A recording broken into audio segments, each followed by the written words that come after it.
Hi everyone, this is Abigail. I'm going to talk to you about my integrated teaching lessons. I'm doing this painting. This is Skating in Central Park by Agus Tate. So first we're going to do social studies and art history. This is my favorite. So I was talk about the historical connection, about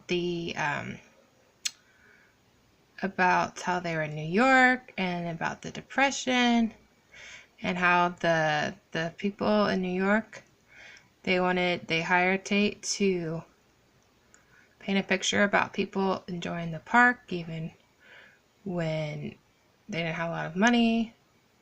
And so and of course in New York people don't have a lot of backyards. They have their own place to hang out and be in the grass and have their own backyard play area like a lot of people in the suburbs do. So the park is very important. And then we talk about scarcity and about these are our social studies standards for all of these are grade 1, and they have you talk about the goods and services that people provide and how you can have scarcity when there's limited resources, like during a recession or a depression, and talk about producers and consumers and people that make the goods and people that buy the goods. And then we talk about being able to locate a city on a map.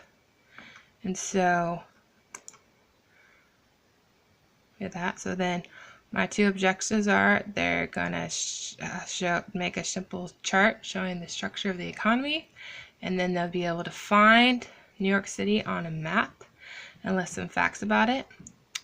And so in my social studies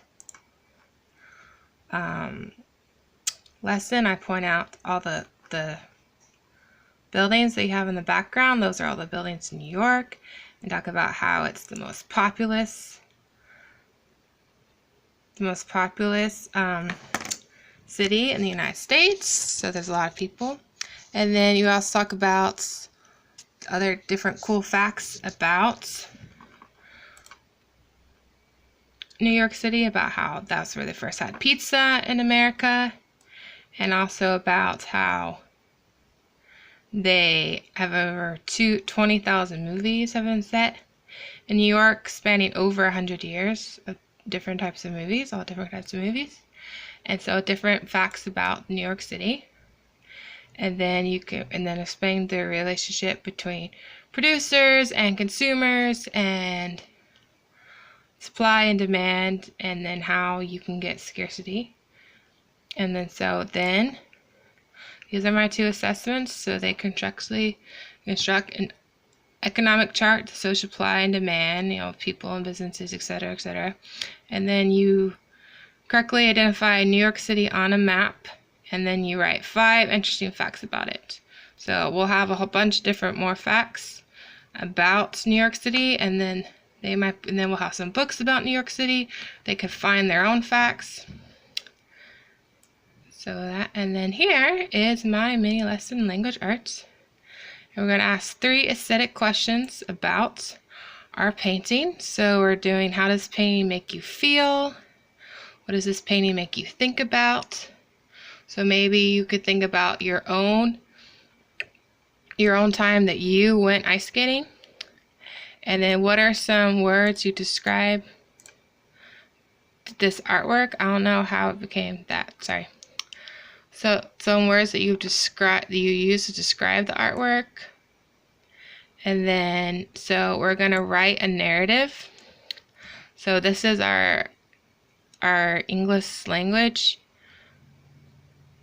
standard. So they can recount 2 or more appropriately sequenced events, including details regarding what happened, using temporal words, single event order, provide some sense of closure. So the student is going to list 6 adjectives about the painting. So there could be some that we'll do together, and then they have to think of a couple of their own, and then they will write a story about going skating, their own story about going and skating. So then we have, this is what we're going to do together. We're going to talk about adjectives, and then we're going to think of some adjectives together. And then we see all the people skating in the park. And then we're going to pretend that we're one of them, and we're going to tell our friend about our day in the cart. And then we're going to write a story together using some suggestions of the kids. And then this is what we're going to do. So we're going to laugh. So they're going to need to list 6 adjectives about the painting and why they chose that one. And then at least 2 they came up with on their own, not ones that we thought of together. And then this is their story. So their story needs to have a clear sequence of events, interesting details, and a sense of closure. This is our mini lesson, math and art criticism. So these are 4 art criticism questions we're going to ask. We're going to ask, what do you see in the painting? Like what the people, the things, like the buildings, animals, nature, etc. You can see some dogs in the foreground of the painting. You can see all kinds of trees and everything. And then you have a bridge, stuff like that. And what colors do you see? And do you see any patterns? And what is the artist trying to say? What is the artist's story? So then what we're going to do is, you can see you have different kinds of everyone in the picture. You could see, well, it's kind of hard to see with this picture, but they all have different clothing that they're wearing, and you have trees and you have buildings. So we're kind of compare how many of each one there is. And then also, while you're looking, you can have all the different people are skating, and they can all skate with different shapes. So another thing we could do is we could have them draw people skating in different shapes, and what kind of shapes that we can skate in. You can skate in a figure 8, you can skate in a triangle, in a circle, well, really any shape. And then, so we talk about all the different things, and then we see the ratios of one thing to the other. So they're going to make a chart of the different clothing colors, and then they're going to correctly evaluate the ratios of each group to the whole. So how many, are there more people with blue clothes or red clothes? Are there more buildings than there are trees? Are there more trees than there are buildings, etc.? This is our science and our art project. So this is our standard about the types of weather and the seasons and the characteristics of each.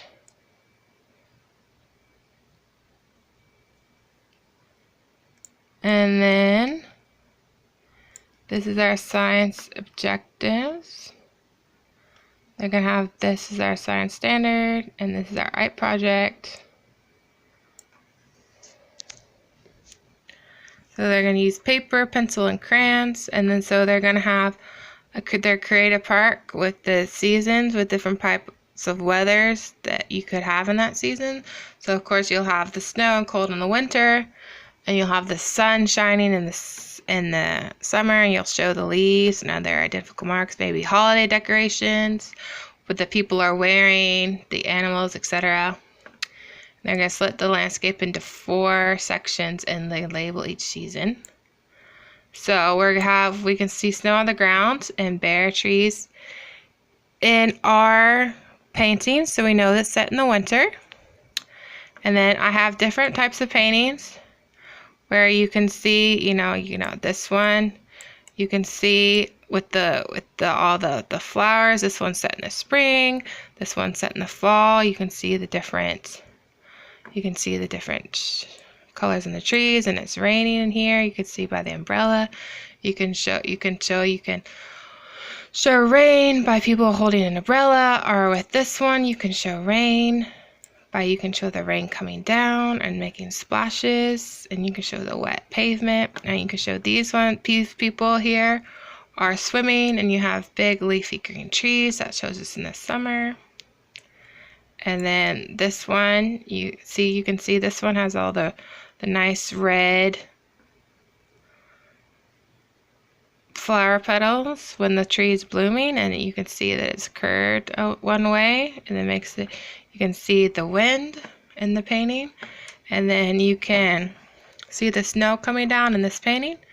And this one is some with all the different seasons that we could look at, so we can show them how artists can make a painting look like it's in a particular season. And then so for our assessment, they can identify all the different types of weather and all the seasons.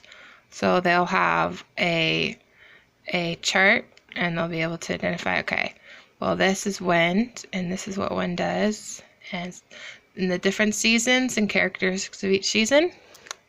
And then so for our visual arts assessment, they were able to convey the season and weather in each season, and they could use all these different things. They could use color, line, tape, texture, space, movement, everything. So they could show the movement, they could show the wind blowing through, because it suggests the movement.